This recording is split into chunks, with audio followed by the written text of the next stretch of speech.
2, and I am here with another book review because I just read a book. It's that one. So yeah, I just finished Reign of Shadows by Angel Haze. This is the first book I've read of Angel's work, and I'm including it in my Indie Fantasy Addict Summer Challenge. This is a Facebook group on Facebook. Again, with the rubbish sentences. So yeah, this is a Facebook group where all the people are really cool and we all talk about indie fantasy. And throughout the summer, there is a challenge going on where the idea is to read as much indie fantasy as you can. There are points and prizes available. I don't think I'm going to win anything because there are people way ahead. But yeah, it's not too late to join. You can join at any point, and you can either go it alone or you can join a team. If you want to join a team, I can highly recommend the Dragon Tamers because it is obviously the best team because I'm in it. I'll stick a link down below so you can join if you want to. Anyway, as has become tradition, I'm going to get voiceover Lou to tell you about what this book's about because she's a pro. Let's go. A suicidal mission. A cataclysmic power. A darkness that threatens to consume them all.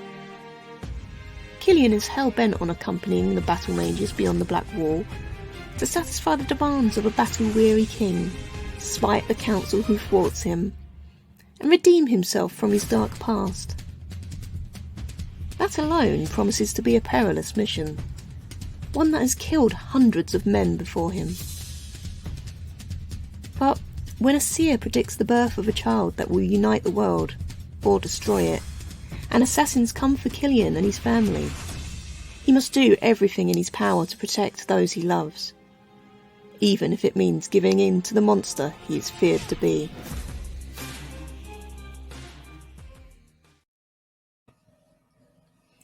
Voiceover Lou is such a pro. I'm so glad she's here. So this book, I think, is the first in a series, but there are some prequels out there. What's it about? Obviously, you heard in the clip there the main points.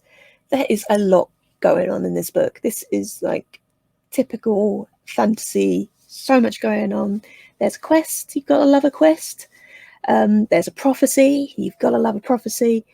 And there's redemption, and there's creatures, and yeah, there is a lot. There's a big world. What I liked. This was a fantastic story and was really, really well written. I mean, I was hooked from the beginning. I thought this was going to take me a few days to read, but I got through it pretty quickly. All of the characters are hugely likable, even when they're being unlikable. So there's some that you just like to dislike, and that's really, really good. As I said, there's a lot going on in this story. So you've got this thing beyond the wall. I've instantly forgotten what it's called. I want to call it the void, but I don't think that's the right word. So there's a thing beyond the wall where there's lots of monsters and magic and stuff. And there's also a prophecy about a baby and how they're going to be really, really powerful. And there's also our main character, Killian, who is sort of trying to redeem himself from his past. I don't think it's a spoiler if I say this. He in his past, he was kept as a gladiator kind of thing and was forced to fight and kill a lot of people, and he earned the name Killer. And a lot of the book is him dealing with that and him not wanting to become what everybody thinks he is. But he may have to. So yeah, there's a lot going on. The world feels very big and very lush and very real, and I'm here for that. I can't wait to dive into book 2 and everything. I think this is going to be an awesome series. So yes, check this out. There were some awesome scenes throughout. One that really stuck in my mind is when they were beyond the wall. So it's like the first half of the book, I think, and they meet someone and they go to a cabin. And I'm not going to say anymore because I don't want to spoil it, but it is awesome. You're going to love it. Angel Haze is not afraid to shy away from the dark in dark fantasy. and I appreciate that. What I didn't really like, the worst part of the review. Kind of sung that, don't know why. As usual, I struggled with trying to find something I didn't really like, but what does kind of stick in my mind is the rift and the wall. Kind of reminds me of Game of Thrones, and how they have to defend the wall. It's very Game of Thronesy. It's more magic-y and mystical. Magic-y and Game of Thronesy. I am making up words. But yeah, it's more magic-y and mystical than Game of Thrones. But still, there's that similarity. I think it's because the wall. And every time they talk about the wall or there's a scene at the wall, my brain just goes, ooh, Game of Thrones. And yeah, once my mind makes that connection, it's hard to let go. But yeah, that's the only thing that I didn't really like. And that's, yeah, not a biggie. Favourite character? I've got two. Actually, I liked all the characters, but there's two that really stood out for me. That's obviously Killian. He's our main guy. He was a gladiator. He was enslaved and trapped for a while. He finds himself caught up in these big stories, like the big quest at the beginning, this big prophecy. Yeah, he's got a lot going on. Things just seem to happen to him, and he's constantly trying to battle with this perception that people have of him of being this killer. In fact, they call him Killer. That is his nickname. He had another nickname, Beast of Pendragon. I think that was the name.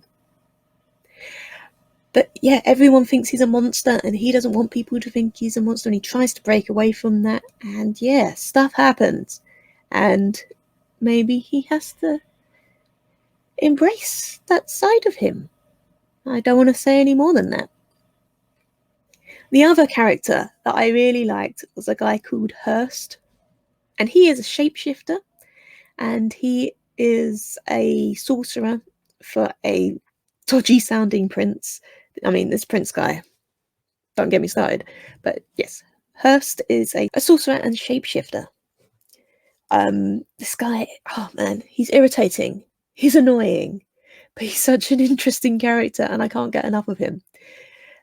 He'll just show up at the least opportune moment for our heroes, and you just know he's going to cause trouble. Even at the end of the book, it's hard to know what he's going to do next. He's a wild card. I like him a lot. Final thoughts. So I will be reading more, despite the little thing about the wall and Game of Thrones. It's not a biggie. I think there's a prequel or two already out there, so I'm going to track those down and give those a read. But yes, I'm eagerly awaiting book 2. So Angel Haze, please write that very quickly. So that is that. I liked this book so much.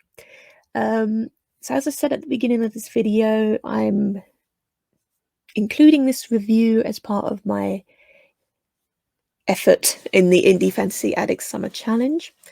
If you're doing the challenge too and you're looking for something to read, my dark fantasy novel, Creep, is available for free from my Ko-fi shop until the 21st of September, which is when the summer challenge ends. So if you want it, either click in the link below or go to the link that is showing there. So that's genie.us/creep with a capital C. You don't need to enter your email address or anything. You can just grab that ebook for free. And if you'd prefer to listen to me read it and do voices and stuff, it's fun. There is a playlist on this channel, and I'll link to that down below as well. Speaking of that audiobook and me doing the voices, I'm going to sign off today using the voice of Pigby the Goblin, as is now tradition for all the bookish videos on this channel. So, thank you for being here. If you like this, remember to like and subscribe. That all helps the YouTube algorithm. So does commenting Commenting is great. So if you've read this book, let me know down below. If you're thinking of reading it, let me know. If you just want to say hi, leave an emoji. I was going to say wave, but I won't be able to see you. So yeah, just leave a little comment to say hi.